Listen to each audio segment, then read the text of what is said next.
All right, guys, out here doing my workout in the morning again. It's just been, I have been so pleased with finally a draft. How does it feel, guys?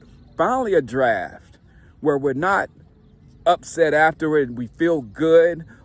We still have we still have that massive hole in wide receiver. However, let me explain. Of course, I was wanting receiver really badly.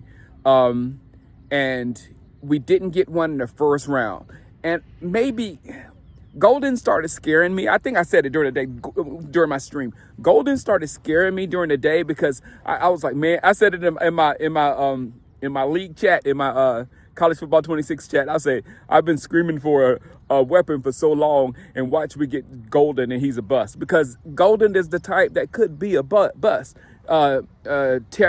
T-Mac is the kind that probably won't be a bust just because of his size. He's going to be kind of effective no matter what. So when he was gone, then you got the wide receiver in Ohio State, who was as always the number two. You know what I'm saying? Great receiver or whatever, but he's not. He wasn't that number one monster that I kind of would want on the other side of CD. So he started going down, and everybody started blending together at wide receiver.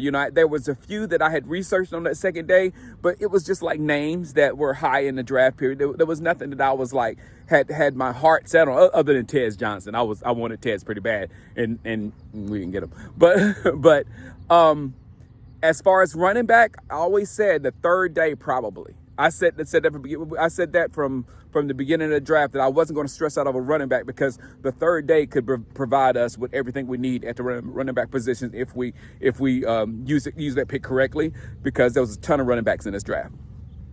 So when those three picks came, the first one I was still upset about, because we put so much emphasis on offensive line. If we were so great at picking offensive linemen, then all those picks would be doing something right now, rather than just sitting on our on our roster, and we have to draft other ones. They should have been somebody ready for you. I'm not lying here. There should have been somebody ready for Zach Martin. With all those picks that we had on offensive line, there should have been somebody. We shouldn't have been in this desperate situation to go have to get one. However, as I was fuming because we didn't, because we did pick another offensive line, not anything else, because if it was a defensive end, I'd have been okay, because we need that. Cornerback, okay, we need that. Linebacker, okay, we need that. A tight end, okay, we need that. All these other positions, but we had just kept picking offensive line. But the moment I saw that dude, I think I put it on the YouTube short. I said, I like this guy though. I like this guy though. We've been doing all this off the offensive line, but I like this guy though.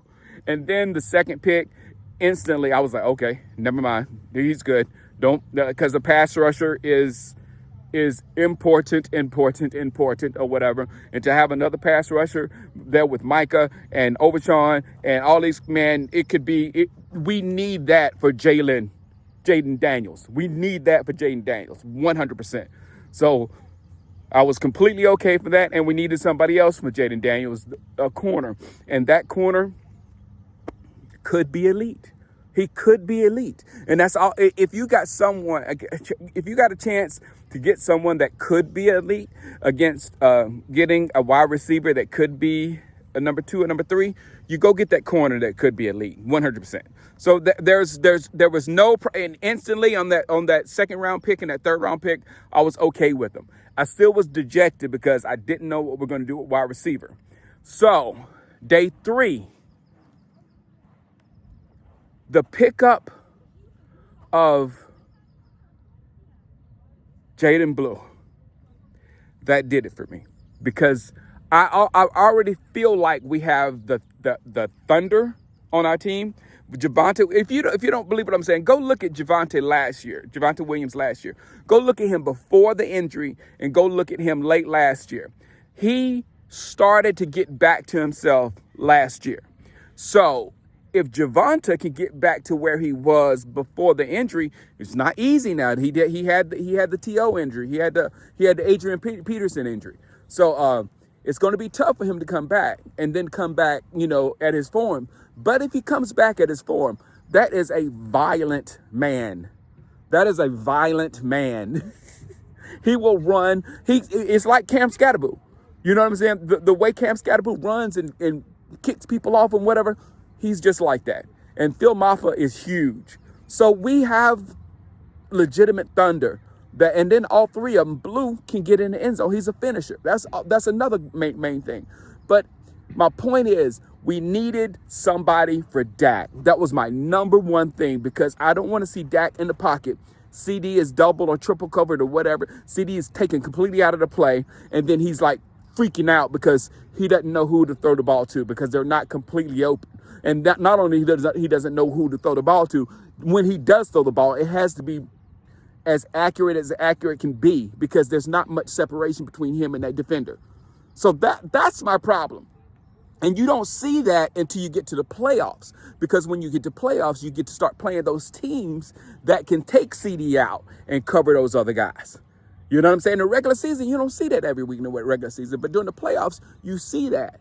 So I was wanting someone that can be a bailout guy. Well, Blue can be that bailout guy. And he can be the Darren Sproles type, that if something has happened, he's right there in the flat, just give him the ball, and he makes something happen on his own. We haven't had that in a long time. And I'm telling you, that was the key to Philadelphia's first Super Bowl, when they had that Darren Sproles type, and I think they had somebody else, but they were just like, quarterback's in trouble, dump the ball. Nobody's open, dump the ball. So that is huge for our offense. So if we run with Javonte, and run and batter the defense, hit them with Blue, and run our regular offense with that, our offense should be okay. The defensive side of the ball, we just got to know what Eberflus is going to do. You know, he's got fast players. Over there.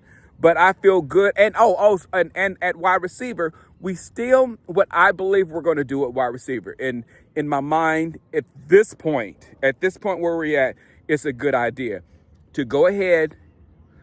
You spent something on Mingo. Just see what he is. See what he is for a minute in training camp and mini camps and all that kind of stuff, and see how he excels. Tolbert, he did come along last year. You know, Tolbert did look good last year. To an extent, he did. And it was with backup quarterbacks. So we'll see what Tolbert can do with Dak there at training camp or whatever. And then I love the way Trayshawn Holden plays. I don't like the way he acts sometimes. But I love the way Trayshawn Holden is a dog. I watched all these Oregon games, and he's a dog. And he can run a route. He can seriously run. So he's a guy that might be able to gain some separation for Dak Prescott and can get into that mix of the 3 on. Maybe not 2, but 3 on. If he has ability like the other ones, but he's still just a little raw. But if that doesn't work out at the beginning of the season, we'll look to see a cheap veteran name. There's a few of them out there. A cheap veteran name that we will bring out and do it. All right, let me hit these stairs. I'll be home in a little bit. I'm going live today, and I'll come home in a little bit. All right, peace.